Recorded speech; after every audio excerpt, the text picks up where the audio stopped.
Hi guys, welcome to Cricket Channel Venkatesh. Match number 68 లో SRH Sunrisers Hyderabad will take on Kolkata Knight Riders. Match వేదిక ఢిల్లీలోని ఫిరోజ్ షా కోట్లా మైదానం, neutral venue. Actually ఇది SRH home game కావాల్సింది, కానీ ఇప్పుడు మారిన సినేరియోలో సస్పెన్షన్ IPL బ్రేక్ తర్వాత మారిన వెన్యూస్లో ఇప్పుడు ఢిల్లీలో మ్యాచ్ జరుగుతుంది. ఈ రెండు teams SRH and KKR are the finalist last year final ఆడారు టీం. కానీ ఇప్పుడు వీళ్ళ పరిస్థితి చూస్తుంటే నాకు మహాకవి శ్రీశ్రీ రాసిన ఒక కవిత గుర్తుకొస్తుంది. ఏవి తల్లి నిరుడు కురిసిన హిమ సమూహములు. లాస్ట్ ఇయర్ ఫైనల్ ఆడిన టీమ్స్ ఈసారి వీళ్ళ పరిస్థితి ఏంటి? SRH 8th ప్లేస్లో ఉంది, KKR 7th ప్లేస్లో ఉంది. ఇప్పుడు రెండు టీమ్స్ ఏంటంటే ఈ మ్యాచ్ కనుక గెలిస్తే, లాస్ట్ మ్యాచ్ వాళ్ళకి గ్రూప్ స్టేజ్ రెండు టీమ్స్ కూడా గెలిస్తే ఒక ప్లేస్ పైకి వెళ్తాము, లేకపోతే KKR ఉన్న ప్లేస్లోనే ఉంటాం, లేకపోతే ఒక ప్లేస్ పైకి వెళ్తామని వాళ్ళు అనుకుంటారు. SRH కూడా KKRని కిందకి నెట్టి మేము 7th ప్లేస్కి వెళ్తాం, లేకపోతే LSG కూడా ఓడిపోతే లాస్ట్ మ్యాచ్లో 6th ప్లేస్కి వెళ్తాం అనే ఒక ఆశతో వెళ్తారు. సో ఫైనల్ ఆడిన టీమ్స్ ఈసారి ఇలా అవ్వడానికి కారణం ఏంటి? నాకేమనిపిస్తుంది అంటే వాళ్ళ core team same almost core టీమ్తోనే వెళ్ళారు, కానీ లాస్ట్ ఇయర్ ఎవరైతే బాగా పర్ఫామ్ చేశారో వాళ్ళు రెండు టీమ్స్లో కూడా ఈసారి ఫెయిల్ అవడం అనేది మనం చూసాం. లాస్ట్ ఇయర్ రిజల్ట్స్ ఈసారి రాలేదు.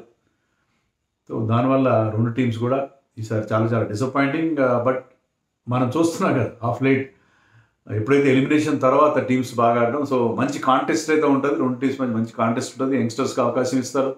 సో నెక్స్ట్ సీజన్కి దృష్టిలో పెట్టుకుని ఈ రెండు టీమ్స్ పోరాడే పరిస్థితి మనకు కనిపిస్తుంది. రికార్డ్ పరంగా చూస్తే SRHకి చాలా పూర్ రికార్డు ఉంది KKRకి అగేన్స్ట్. ఈ రెండు టీమ్స్ 29 టైమ్స్ తలపడితే 29 times they played against each other. ఆ 29 టైమ్స్లో 9 టైమ్స్ మాత్రమే SRH గెలిచింది, 20 టైమ్స్ ఓడిపోయింది. అంటే 30% విన్ రికార్డ్ మాత్రం ఉంది SRHకి టీంకి అగేన్స్ట్. లాస్ట్ 2 సీజన్స్గా, ఈ సీజన్లో ఫస్ట్ మ్యాచ్ ఈ రెండు టైమ్స్ ఆడినప్పుడు ఈడెన్ గార్డెన్స్లో హ్యూజ్ మార్జిన్ 80 రన్స్ తేడాతో ఓడిపోయింది SRH. లాస్ట్ ఇయర్లో SRH చాలా బాగా ఆడింది, కానీ KKRని ఎప్పుడూ ఓడించలేదు. KKRని గ్రూప్ స్టేజ్లో 2 సార్లు ఓడిపోయింది. గ్రూప్ స్టేజ్గా ఒకసారి మళ్ళీ క్వాలిఫైర్ 1లో ఓడిపోయారు, ప్లస్ ఫైనల్లో ఓడిపోయారు. సో లాస్ట్ ఇయర్ 3 సార్లు ఆడితే 3 సార్లు ఓడిపోయారు. ఈ సీజన్లో ఒకసారి ఆడితే ఒకసారి. సో లాస్ట్ 4 మీటింగ్స్లో కూడా KKR చేతిలో ఓడిపోయింది SRH. సో SRHకి లెక్క సరి చేయాల్సిన అవసరం, KKR కోడ్ని క్రాక్ చేయాల్సిన అవసరం. KKRని ఓడించడంలో in general they struggle against KKR. Maybe they are struggling against KKR spin bowling అని కూడా అనుకోవచ్చు మనం. సో అది పరిస్థితి. SRH has his task cut out. But ఇప్పుడిప్పుడే వాళ్ళ బ్యాట్స్మెన్ అందరూ ఫామ్లోకి వస్తారు. ముఖ్యంగా అభిషేక్ శర్మ ఉన్న ఫామ్ వాళ్ళకి చాలా కాన్ఫిడెన్స్ ఇస్తుంది. అభిషేక్ శర్మ చాలా ట్రిమెండస్ ఫామ్లోకి వచ్చాడు. 400+ రన్స్ చేశాడు, 2 సీజన్స్లో 400+ runs with 180 strike rate. That is remarkable. ఎందుకంటే 180 స్ట్రైక్ రేట్తో 180+ స్ట్రైక్ రేట్తో 2 సీజన్ల ప్రకారం కన్సిస్టెంట్గా ఆడడం. So of light he has been batting really well. So అతని మీద హోప్స్ పెట్టి క్లాస్ని కూడా అతను కనుక ప్లాట్ఫామ్ క్రియేట్ చేసి క్లాస్ని దాని మీద బిల్డ్ చేస్తాడు. మిగతా వాళ్ళు కూడా they are contributing well. Of late అంటున్నాను, ముందు కాదు ఇప్పుడు కాదు, చేస్తున్నారు. కెప్టెన్ ప్యాట్ కమిన్స్ కూడా ఐ థింక్ లాస్ట్ 7 మ్యాచెస్లో 12 వికెట్లు తీశాడు. ప్యాట్ కమిన్స్ మొదట్లో కంటే కూడా తర్వాత చాలా బాగా పెట్టాడు. ఆఫ్ లైట్ న్యూ బాల్తో బౌలింగ్ వేసి పవర్ ప్లేలో వికెట్స్ తీస్తున్నాడు Pat Cummins. So Pat Cummins కూడా టీంకి చాలా హోప్ క్రియేట్ చేయడం అనేది మనం చూసాం. కొత్తగా వచ్చిన హర్ష్ దుబే కూడా అతని ఫిగర్స్ గొప్పగా మీకు కనిపించవు, కానీ he's been doing very well. So మంచి పిక్ హర్ష్ దుబే. ఈవెన్ బ్యాటింగ్లో కూడా అతనికి అవకాశం ఇవ్వాలి, బికాజ్ ఈయన ఆల్రౌండర్.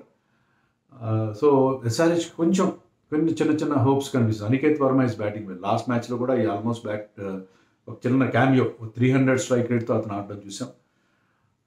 సో అది పరిస్థితి. SRH టీంలో ఏమైనా మార్పులు ఉంటాయా? ఏం మార్పులు ఉండే అవకాశం అయితే నాకైతే ఏం కనబట్లేదు. మరి ఎవరైనా కొత్త వాళ్ళని ట్రై చేస్తారా అనేది చూడాలి. ఎందుకంటే రాహుల్ చహర్ని కానీ మరి జిషాన్ అన్సారీని కానీ ఆడించే అవకాశం ఉంది. ఎందుకంటే ఢిల్లీ పిచ్ కొంచెం స్పిన్నర్స్కి అనుకూలించే పరిస్థితి కనిపిస్తుంది మనకి. గతంలో ఆడిన మ్యాచ్లో spinners have done well. So ఒక పేసర్ని డ్రాప్ చేసి ఆడిస్తారా? అండ్ ఇషాన్ మలింగా గురించి కూడా మనం చెప్పుకోవాలి SRH విషయం. ఎందుకంటే ఇషాన్ మలింగా చాలా బాగా బౌలింగ్ చేస్తున్నాడు. Of light he is also doing really well. వాళ్ళకి అతను ఆ యార్కర్స్తో పాటు అంటే మలింగా సర్నేమ్ ఉంది కాబట్టి దాన్ని అంటే మలింగా బంధువు కూడా అతను. సో ఆ యార్కర్స్తో పాటు స్లోయర్ వన్స్ కూడా బాగా వేస్తాడు. సో అతను బ్యాక్ ఎండ్లో చాలా మంచి బౌలింగ్ అతన్ని చూసాం మనం. Malinga good find for them. లేట్గా అయినా అతన్ని ఆడించారు. అతను మంచి రిజల్ట్స్ ఇస్తున్నాడు. సో ఎస్ఆర్హెచ్ కొన్ని హోప్స్ అయితే ఉన్నాయి. ఎస్ఆర్హెచ్ హోప్స్ ఉన్నాయి. సో అదే ఒక్క మార్పు ఉంటే ఉండొచ్చు. ఒక స్పిన్నర్ని, ఎక్స్ట్రా స్పిన్నర్ని, సెకండ్ స్పిన్నర్ని తెచ్చుకునే అవకాశం ఉంది. అది it could be Kamindu Mendis also. అతను కూడా ఆడించి Kamindu Mendis is not a regular spinner, but ఒక స్పిన్ బౌలింగ్ ఆప్షన్ అయితే ఇస్తారు కదా అతను. సో అలాంటి ఒక మార్పు అయితే ఎస్ఆర్హెచ్లో ఉండే అవకాశం. కేకేఆర్ సంగతి ఏంటి? కేకేఆర్లో వెంకటేశ్వర్ ఫిట్నెస్ సరిగా లేదన్నారు. హ్యాండ్ ఇంజరీ ఉందన్నారు. అతను లేకపోతే మనీష్ పాండే ప్లేస్లో అతను టీంలోకి వచ్చే అవకాశం ఉంది. అలాగే రెహమానుల్లా గుర్బాజ్ ప్లేస్లో ఒక యంగ్స్టర్ లవ్నీత్ సిసోడియా కీపర్ బ్యాట్స్మెన్ అతన్ని ట్రై చేసే ఛాన్స్ ఉంది. ఎందుకంటే గుర్బాజ్ అంత గొప్పగా ఆయన పర్ఫామ్ చేయలేదు. సో ఇండియన్ యంగ్స్టర్స్ని ట్రై చేస్తే ఏంటంటే నెక్స్ట్ సీజన్లో వీళ్ళు మనకి పనికొస్తారా లేదా, వీళ్ళు రిటైన్ చేయాలా, రిలీజ్ చేయాలనే విషయంలో వాళ్ళకి ఒక క్లారిటీ వస్తుంది. సో యంగ్స్టర్స్ని ఆడించే అవకాశం వాళ్ళకి కూడా కనిపిస్తుంది కేకేఆర్కి.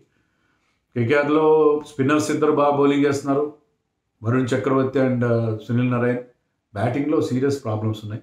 రహానే పవర్ ప్లేలో మాత్రం బాగా బ్యాటింగ్ చేస్తున్నారు. మిగతా టైంలో పెద్ద బ్యాటింగ్ చేయట్లేదు. స్పిన్నర్స్కి దొరికిపోతున్నారు రహానే. మిగతా వాళ్ళు ఎవరు కూడా ముఖ్యంగా రమణ్ దీప్ సింగ్ లాంటి వాళ్ళు. రింకు సింగ్ ఓకే బట్ అతని 2 seasons బ్యాక్ ఉన్న రింకు సింగ్కి ఇప్పటికీ కొంత తేడా కూడా మనకు కనిపిస్తుంది. ఈవెన్ హర్షిత్ రాణా కూడా అంత గొప్పగా పర్ఫామ్ చేయలేదు. ఇండియన్ టీంలో ప్లేస్ సంపాదించాడు, ఇండియాకి పర్ఫామ్ చేశాడు, ఆస్ట్రేలియా వెళ్ళాడు, ఇప్పుడు ఇంగ్లాండ్ టూర్లో లేడు అతను. బట్ హర్షిత్ రాణా కూడా ఎందుకనో అంత ఎఫెక్టివ్గా ఈ సీజన్లో అనిపించలేదు. సో వాళ్ళకి మనం చెప్పుకున్నట్టుగా 2 టీమ్స్ కూడా ఎవరైతే లాస్ట్ ఇయర్ బాగా పర్ఫామ్ చేశారో వాళ్ళు సరిగ్గా పర్ఫామ్ చేయకపోవడంతో ఇబ్బందులు పడడం అనేది మనం చూస్తున్నాం. సో కేకేఆర్లో ఆ మార్పులు ఉండే పరిస్థితి మనకు అనిపిస్తుంది. నైట్ మ్యాచ్ డబుల్ హెడర్లో second match. I'm not big fan of this double headers ఎందుకో నాకు పెద్దగా చాలాసార్లు చెప్పాను నేను. ఎందుకంటే ఇప్పుడు okay super Sunday double headers అన్ని మనం మాట్లాడతాం, కానీ ఒక మ్యాచ్ అవుతుండగానే ఇంకో మ్యాచ్లో టాస్ అయిపోతుంది, మ్యాచ్ కూడా స్టార్ట్ అయిపోతుంది, కొంచెంసారి లేట్ అవుతుంది. సో 2 మ్యాచ్ల మీద మనం పూర్తి ఫోకస్ పెట్టలేం. అండ్ అలాంటి వాళ్ళకైతే బోల్డెన్ వీడియోలు చేయాలి. సాటర్డే సండే డబుల్ హెడర్స్ అంటే చాలా హెక్టిక్గా ఉంటుంది పరిస్థితి. ఒక మ్యాచ్ జరుగుతుండగానే ఇంకో మ్యాచ్ వీడియో చేయాలి. సో రోజంతా ఐపీఎల్కి అంకితం అయిపోతుంది. మీకైనా అంతే కదా, ఎవరికైనా అంతే. పెద్ద మనం సండే రోజు కాస్త రిలాక్స్డ్గా లేచి సెటిల్ అయ్యి బ్రేక్ఫాస్ట్ లేట్గా తిని అంత చేసేసరికి ఆల్మోస్ట్ టాస్ టైం అయిపోతుంది. మళ్ళీ లంచ్ టైము 3 o'clockకి లంచ్ చేస్తారు కొంచెం సండే రోజున. ఆ రోజు అప్పటికి ఆల్రెడీ టాస్ టైం అయిపోతుంది. So the entire day will be taking by IPL. అలా కాకుండా ఇంకొక ఏదైనా వేరే యాక్టివిటీ కూడా చేయడానికి వీలుంటే బాగుంటుంది కదా. సో ఇది last double header. Of course league stage ఇంకా 2 రోజుల్లో ముగిసిపోతుంది. సో ఈ మ్యాచ్ గెలిస్తే ఎస్ఆర్హెచ్ ముందుకెళ్తుంది, లేదంటే కేకేఆర్ గెలిస్తే వాళ్ళు ముందుకెళ్తారు. సో పరువు కోసం 2 టీమ్స్ ఆడుతున్నాయి. పరువు కోసం, నెక్స్ట్ సీజన్ ప్రిపరేషన్ కోసం ఆడుతున్నాయి. So apart from that not much of a competitive interest. But SRH fans మాత్రం మళ్ళీ ఆ టీం బాగా ఆడారు. ఎందుకంటే 200 చేసిన వాళ్ళు ప్రతిసారి గెలిచారు. 200 చేసిన ప్రతిసారి గెలిచారు. 200+ స్కోర్ చేస్తే వాళ్ళ బౌలింగ్ వీక్గా ఉంది కాబట్టి 200+ చేయాలి. సో టాస్ గెలిచే ముందు బ్యాటింగ్ చేస్తారా? I don't know. పిచ్ అయితే అది 191 ఎంత ఉంది అక్కడ average first innings score. 200+ score వస్తాయి కానీ అంత రెగ్యులర్ 200 గ్రౌండ్ కాదు, బట్ స్మాల్ గ్రౌండ్. ఎస్ఆర్హెచ్ వాళ్ళు 6 hitters కాబట్టి they will enjoy this playing here. And డెఫినెట్గా ఫైర్ వర్క్స్ చూస్తాం. 2 సైడ్లో కూడా మంచి హిట్టర్స్ ఉన్నారు. సో ఎవరైతే ఫస్ట్ టాస్ గెలుస్తారో I think better to bat first అనుకుంటున్నాను. ఏమంటారు?